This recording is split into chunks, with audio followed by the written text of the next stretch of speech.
किसी भी क्षेत्र में पुरस्कारों और सम्मानों का अपना महत्व है। आपके काम को या आपके योगदान को परखने और उसे कसौटी पर कसने का काम जो लोग करते हैं, बेशक उनके विवेक और चयन को लेकर भी कई बार सवाल उठते हैं। पक्षपात के आरोप भी लगते हैं, लेकिन बावजूद इसके पुरस्कारों की गरिमा अब भी बनी हुई है। हाल ही में दुनिया का सबसे बड़ा सम्मान माने जाने वाले नोबेल पुरस्कारों की घोषणा हुई है। साहित्य के लिए 2024 का यह पुरस्कार दक्षिण कोरिया की लेखिका हान कांग को, जबकि नोबेल शांति पुरस्कार जापान के संगठन निहो हिंदाक्यो को दिया जाएगा। अभिव्यक्ति में इस बार पुरस्कारों और सम्मानों की चर्चा।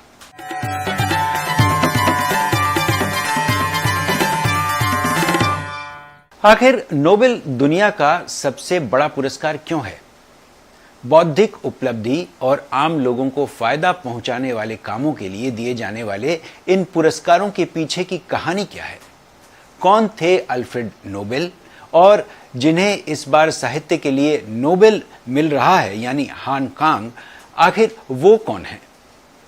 भारत समेत दुनिया भर में पुरस्कारों को लेकर विवाद और संदेह क्यों है? देखते हैं अपनी कवर स्टोरी में। क्या आप जानते हैं कि दुनिया में शांति का सबसे बड़ा पुरस्कार माना जाने वाला नोबेल पुरस्कार उस अल्फ्रेड नोबेल की वसीयत के बाद शुरू किया गया, जिसने अपना पूरा जीवन युद्ध में इस्तेमाल किए जाने वाले हथियारों और विस्फोटकों को बनाने में बिता दिया। विकास के लिए बड़े बड़े पहाड़ों और चट्टानों को उड़ाने के लिए इस्तेमाल किए जाने वाले डायनामाइट का आविष्कार उनके जीवन की सबसे बड़ी उपलब्धि थी। 1896 में उनकी मौत से पहले दुनिया भर में विस्फोटक और गोला बारूद बनाने वाली 90 से ज्यादा फैक्ट्रियों के वो मालिक थे। अथाह संपत्ति थी और उन्हें मौत का व्यापारी तक कहा जाता था। 21 अक्टूबर 1833 को स्वीडन की राजधानी स्टॉकहोम में जन्मे अल्फ्रेड नोबेल के पिता भी हथियारों के व्यवसायी थे, इंजीनियर और बड़े उद्योगपति भी थे। बचपन से ही विस्फोटकों में रुचि रखने वाले अल्फ्रेड नोबेल 16 साल की उम्र से ही अपने पिता की फैक्ट्री में तमाम रसायनों के बीच तरह तरह के प्रयोग और खोज में लगे रहे। स्टॉकहोम से पीटर्सबर्ग आए, अमेरिका में केमिस्ट्री और इंजीनियरिंग की पढ़ाई की और आखिरकार बारूद, बैलिस्टाइट और जेलेटिनस डायनामाइट जैसे शक्तिशाली विस्फोटकों का आविष्कार किया। दरअसल अल्फ्रेड नोबेल की साहित्य में गहरी रुचि थी। उनके पास विशाल पुस्तकालय था, वह कविताएं भी लिखते थे और उनकी सूक्तियां काफी असरदार थीं। नोबेल कहते थे, कृषि के बाद पाखंड हमारे युग का सबसे बड़ा उद्योग है। या उन्होंने ये भी कहा कि न्याय केवल कल्पना में ही पाया जा सकता है। अल्फ्रेड नोबेल ने अपनी वसीयत में अपनी अथाह संपत्ति का एक छोटा सा हिस्सा उन लोगों को देने की बात लिखी थी जिन्होंने समाज को सृजनात्मक तौर पर कुछ न कुछ दिया है और विश्व शांति के लिए कोई न कोई योगदान किया है। अपनी वसीयत में उन्होंने ये जिम्मेदारी नॉर्वे की संसद को दी थी। उस वक्त नॉर्वे स्वीडन का हिस्सा था। उनकी मृत्यु के बाद 1901 से ये पुरस्कार दिए जाते हैं। सन 1900 में नोबेल फाउंडेशन का गठन हुआ और तब से लगातार ये पुरस्कार दिए जा रहे हैं। नोबेल की संपत्ति से आने वाले ब्याज की राशि का एक हिस्सा पुरस्कार के तौर पर दिया जाता है। नोबेल पुरस्कारों को इसलिए सबसे ज्यादा अहम माना जाता है क्योंकि इसकी राशि सबसे ज्यादा है, यानी लगभग 8 करोड़ रुपए। रही बात नोबेल पुरस्कारों से जुड़े विवादों की, तो विवाद हर पुरस्कार या सम्मान के साथ जुड़े हैं और नोबेल के साथ भी रहे हैं। यहाँ तक कि एक बार जब हिटलर को नोबेल पुरस्कारों के दावेदारों की सूची में लाए जाने पर बड़ा विवाद हुआ, तो दुनिया भर में शांति और अहिंसा का संदेश देने वाले महात्मा गांधी को नोबेल न दिए जाने को लेकर भी विवाद हुए। वहीं फिलिस्तीनी नेता यासिर अराफात को नोबेल शांति पुरस्कार देने पर भी सवाल उठे। भारत ने बेशक नोबेल का शांति पुरस्कार कैलाश सत्यार्थी को दिए जाने पर गर्व महसूस किया, लेकिन विवाद उस पर भी उठे और कहा गया कि महात्मा गांधी को तो ये सम्मान मिल नहीं सका, जबकि सत्यार्थी जी इसे हासिल करने में सफल रहे। 1913 में जब गुरुदेव रविंद्रनाथ टैगोर को उनकी कृति गीतांजलि के लिए नोबेल का साहित्य पुरस्कार मिला और 1930 में वैज्ञानिक चंद्रशेखर वेंकट रमण को भौतिकी का नोबेल मिला तो उन्हें भारतीय ब्रिटिश नागरिक के दर्जे में बांध दिया गया, जबकि आज़ाद भारत में केवल अमर्त्य सेन और कैलाश सत्यार्थी ही ऐसे हैं जिन्हें यह सम्मान हासिल हो सका है। भारतीय मूल के 4 प्रवासी विदेशी नागरिक भी इसके हकदार रहे हैं, जिनमें हरगोविंद खुराना, सुब्रमण्यम चंद्रशेखर, वेंकटरामन रामकृष्णन और अभिजीत बैनर्जी हैं। जबकि भारत में रहने वाले विदेशी नागरिकों में दलाई लामा, रोनाल्ड रॉस और रुडयार्ड किपलिंग ने ये सम्मान हासिल किया है। इस बार नोबेल साहित्य पुरस्कार पाने वाली दक्षिण कोरियाई लेखिका हान कांग के बारे में भी जान लेते हैं। आखिर ऐसा क्या है उनके लेखन में जो उन्हें यह सम्मान मिला? दरअसल दुनिया भर में आज जिस तरह युद्ध का माहौल है, हर तरफ अशांति है और युद्ध की विभीषिका के शिकार लोगों का जो दर्द है, हान कांग ने उसे अपनी रचनाओं में बेहद संवेदनशील तरीके से व्यक्त किया है। उनके काव्यात्मक गद्य लेखन में वह दर्द और वह संदेश बेहद बारीकी से सामने आता है। हान के पिता हान सेउंग वोन खुद एक मशहूर लेखक हैं। बेटी को नोबेल मिलने पर वह कहते हैं कि रूस, यूक्रेन और इजराइल फिलिस्तीन युद्ध की विभीषिका के बीच उनकी बेटी पुरस्कार पाने का जश्न नहीं मना सकती। उसका पूरा लेखन युद्ध, हिंसा, संघर्ष की त्रासदी को बेहद गहराई से महसूस करने वाला है। जाहिर है अगर नोबेल जैसे पुरस्कार ऐसे लेखक को मिल रहे हैं तो इसमें शक और विवाद की गुंजाइश कम रह जाती है।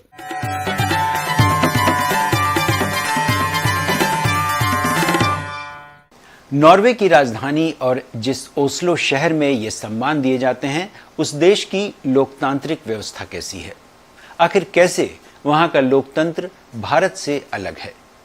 ये समझने की कोशिश हमने की ओस्लो में पिछले 4 दशक से रहने वाले लेखक और साहित्यकार सुरेश चंद्र शुक्ल से, जिनका नॉर्वे के साहित्य जगत की गतिविधियों पर भी खासा असर है। आज हमारे साथ हैं पिछले 4 दशकों से नॉर्वे में रहने वाले, मूल रूप से लखनऊ के निवासी और जाने माने साहित्यकार सुरेश चंद्र शुक्ल जी, जो शरद आलोक के नाम से काफ़ी चर्चित हैं। बहुत सारी किताबें सुरेश जी की हैं। नॉर्वे में रहकर उन्होंने लिखा है और हिंदी साहित्य की सेवा की है। साथ ही अध्यापन से भी जुड़े रहे हैं और टेलीफिल्में इनकी काफ़ी बनी हैं। इसके अलावा हम इनसे ये जानने की कोशिश करेंगे कि नॉर्वे और भारत, इन दोनों देशों के बीच जो रिश्ता है वो क्या है और दूसरे फ़र्क है वो क्या है, यानी ख़ास तौर से लोकतंत्र के सवाल पर। सुरेश जी, आपका स्वागत है। और सुरेश जी, ये बताइए कि आप इतने समय से वहाँ हैं, वहाँ का जो देश की जो पूरी व्यवस्था है, आम जनजीवन है, उस बारे में भारत से वो आपको क्या फ़र्क लगा वहाँ? जी, बहुत बहुत धन्यवाद।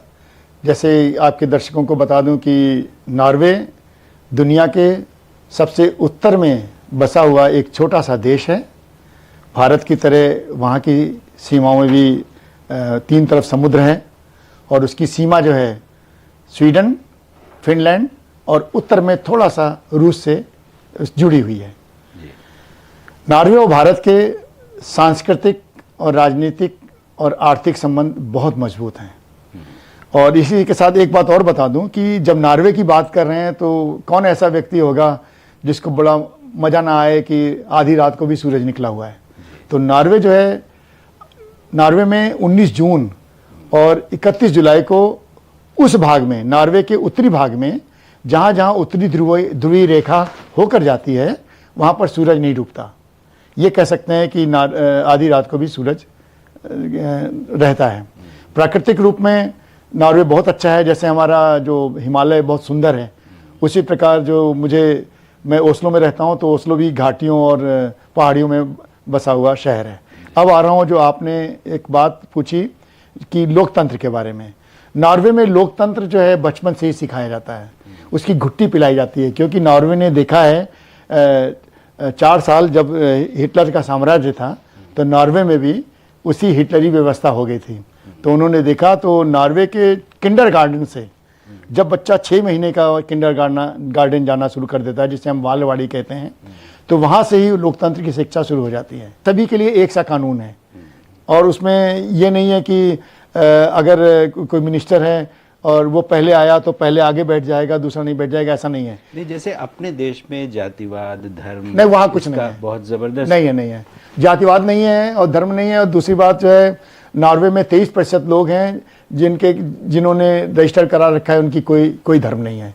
और उनकी जो संस्था है उसे कहते हैं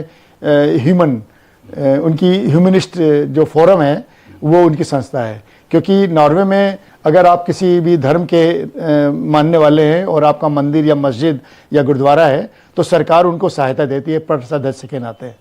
और जो नहीं है सदस्य, वो ह्यूमनिस्ट वाले फोरम में है, तो उनको भी सहायता देती है, एक तो समान रूप से। और वहाँ पर ये एक कानून है कि 40% महिलाओं को कार्यकारिणी में आपको सदस्यता देनी पड़ेगी, चाहे वो मस्जिद हो, चाहे वो मंदिर हो, चाहे वो गुरुद्वारा हो, चाहे वो चर्च हो। तो इस तरह से, और उसी तरह सामाजिक संस्थाएं हैं। अगर हमारी भारतीय संस्थाएं, जैसे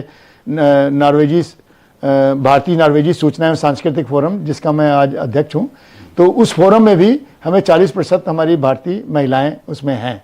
और युवाओं का भी योगदान होना चाहिए पार्लियामेंट में भी, और सभी वहाँ पर 40% महिलाओं का आरक्षण है। कि मुझे लगता है नॉर्वे में ज़्यादा डेमोक्रेसी है, मतलब प्रतिशत के हिसाब से हिस्सा मिलता है। और दूसरी बात जो है, वहाँ बिल्कुल आप किसी, और यहाँ पर हमने देखा कि लोग एक दूसरे की रिपोर्ट लिखा देते हैं, वहाँ ऐसा मतलब वहाँ क्राइम की स्थिति ऐसी नहीं, कोई भी नहीं, मतलब बहुत ही शांत। पार्टी लीडर करेगा जो करेगा, पार्टी लीडर कहेगा। कोई भी नीचे वाला आदमी किसी दूसरी पार्टी वाले आदमी को कुछ नहीं कह सकता। हाँ, डिबेट में हिस्सा ले सकता है, जो अखबारों में है, टीवी में है, रेडियो में है। और वहाँ पर सभी पॉलिटिकल पार्टियों के नेताओं को मस्ट डिबेट में आना है। कह नहीं सकते कि भाई हम डिबेट में नहीं आ सकते, डिबेट में मस्ट आना है। चलिए, ये अच्छी चीज है, आपने बताया। आना है, मस्ट आना है। देखिए, भारतीय लोकतंत्र की स्थिति, चाहे यहाँ इसकी वजह जनसंख्या हो, इसका विशाल होना हो, या बहुत सारी वजह, जागरूकता का अभाव हो, बहुत सारी चीजें हैं जो दोनों देशों में फर्क तो है ही साफ साफ। एक छोटे देश और एक बड़े देश, भारत बहुत बड़ा देश है, में बहुत फर्क होता है। और इतनी बहुलता है यहाँ पर कि उसको संभालने में थोड़ी मुश्किल होती है, जाहिर सी बात है। लेकिन भारत की एक चीज हम बताएं आपको, यहाँ पर जो है हमें, जैसे गर्मी और बरसात में आते हैं, कई लोग कहते हैं आप गर्मी में भी आ गए यहाँ।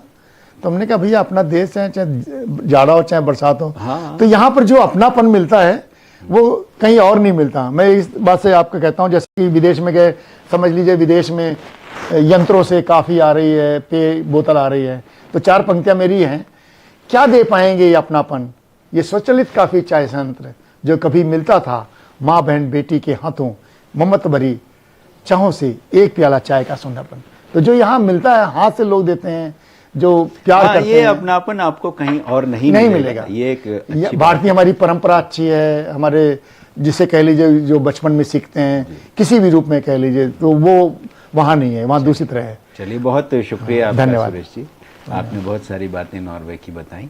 धन्यवाद। धन्यवाद।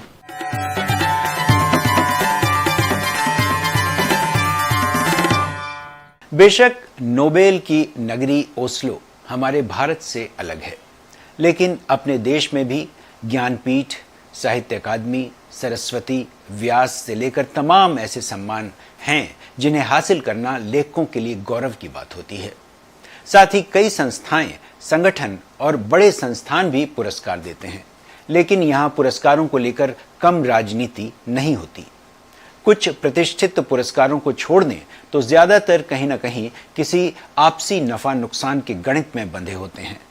शायद इसीलिए यहाँ पुरस्कारों और सम्मानों की विश्वसनीयता पर सवाल उठते रहे हैं। फिर भी कुछ ईमानदार कोशिश अब भी जारी है।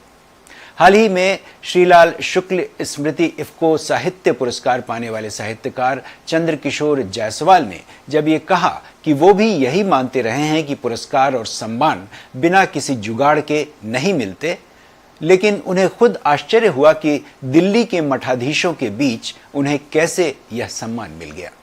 दिल्ली साहित्यिक प्रतिभाओं का वध स्थल है। जो बड़े बड़े मठाधीश रहते हैं वो नई प्रतिभाओं का अपने हक में उपयोग करते हैं। उनसे प्रतिभाशालियों को कोई फर्क नहीं पड़ता।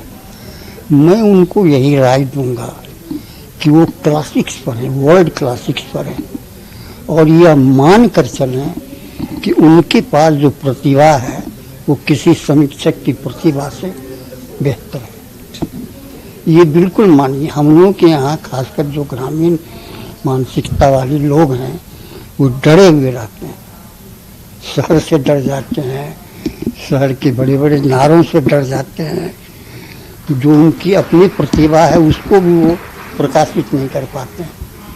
तो वहाँ बेधड़क होकर के वो सीधे सीधे क्लासिक्स पढ़ के सीखें और वहीं से वो अच्छी सीख पाएंगे और वो अपने आप उनकी प्रतिभा और भी निखरती चली जाएगी। तो मुझे इस सम्मान से मेरी मानसिक स्थिति में कोई फर्क नहीं है, लेकिन कुछ फायदे तो हुए ही हैं कि जिन लोगों को पता नहीं था मेरे बारे में, क्योंकि मैं जब उपन्यास लिखता हूँ तो कहानियों से अलग हो जाता हूँ और कहानियाँ पत्रिकाओं में छपती हैं तो पाठक पढ़ते हैं तो जानते हैं। तो उन लोगों को ये खबर लग गई होगी कि हाँ जायसवाल जी भी लेखक हैं। दूसरी बात ये भी है कि जो मेरे पाठक जिनको तकलीफ थी कि मेरी चर्चा नहीं हो रही है, अब उनको ये खुशी हो रही होगी कि हाँ चर्चा हो गई। दूसरी तरफ वरिष्ठ आलोचक प्रोफेसर विश्वनाथ त्रिपाठी मानते हैं कि पुरस्कारों को लेकर राजनीति तो होती ही रहती है, लेकिन सबको सम्मान तो मिल ही नहीं सकता। असल में हिंदी में लेखकों की और रचनाकारों की संख्या बहुत बड़ी है और ये बात बहुत पहले से कही जा रही है। अब जैसे साहित्य अकादमी, तो साहित्य अकादमी में सभी भाषाओं के लिए एक एक सम्मान है। अब हिंदी का क्षेत्र इतना बड़ा है कि उसमें प्रायः ये होता है कि ऐसे कई रचनाकार होते हैं जो सम्माननीय होते हैं एक साथ। तो उसमें ये बात बहुत दिन से कही जा रही है। आचार्य हृदय प्रसाद द्विवेदी जब साहित्य अकादमी की हिंदी उसके संयोजक थे तब भी ये बात होती थी, कही जाती थी। तो एक तो यह है कि इसमें कोई शक नहीं कि सच्चे साहित्य साधक बहुत हैं और आप चाहे इतने लोगों को सम्मानित कीजिए, कुछ ऐसे जरूर रह जाएंगे कि जो सम्माननीय हैं और सम्मानित नहीं हो पाते हैं। प्रसिद्धि कौन नहीं चाहता, यश कौन नहीं चाहता, और चाहिए भी, उनको मिलना भी चाहिए। उन्हें ऐसी कोई बात नहीं, मिलना चाहिए। साधना करते हैं तो सम्मान मिलना चाहिए। तो अब ऐसी चीज़ों में थोड़ा बहुत दांव पेंच होता है, थोड़ा बहुत दर पकड़ होता है, थोड़ा बहुत राजनीति होती है, कोई खास है। सभी भाषाओं में होता है, सब जगह होता है। ऐसे साहित्यकार कम बहुत होते हैं जो मतलब कि ऐसा स्वाभिमान निराला उड़ाता है कि लोग या और पहले के लोग ऐसे तो ज़्यादा नहीं होते। हमारे साहित्य में बहुत बड़े बड़े प्रसिद्ध और साधक साहित्यकारों की कमी तो है नहीं, इतने बड़े लोग हैं।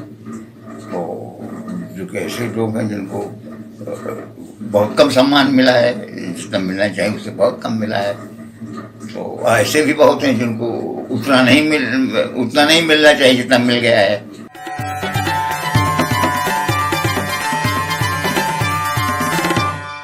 और अब चलते चलते याद कर लेते हैं पद्मश्री और साहित्य अकादमी सम्मान से नवाजे जा चुके निदा फाजली साहब को, जो अगर होते तो इस 12 अक्टूबर को 86 साल के हो रहे होते। आज के नफरत भरे माहौल में उनकी यह नज्म आपके लिए। इंसान में हैवान यहाँ भी है वहाँ भी, यहाँ भी है वहाँ भी, अल्लाह निगहबान यहाँ भी है वहाँ, और खूंखार दरिंदों के फकत नाम अलग है। खूंखार दरिंदों के फकत नाम अलग हैं, फकत नाम अलग हैं। हर शहर बयाबान यहाँ भी है वहाँ भी। रहमान की कुदरत हो कि भगवान की मूरत, कि भगवान की मूरत, हर खेल का मैदान यहाँ भी है वहाँ भी। उठता है दिलो जां से धुआं, दोनों तरफ ही ये मीर का दीवान यहाँ भी है वहाँ भी। अभिव्यक्ति में फिलहाल इतना ही। अगले अंक में फिर मिलते हैं किसी नए मुद्दे के साथ। नमस्कार।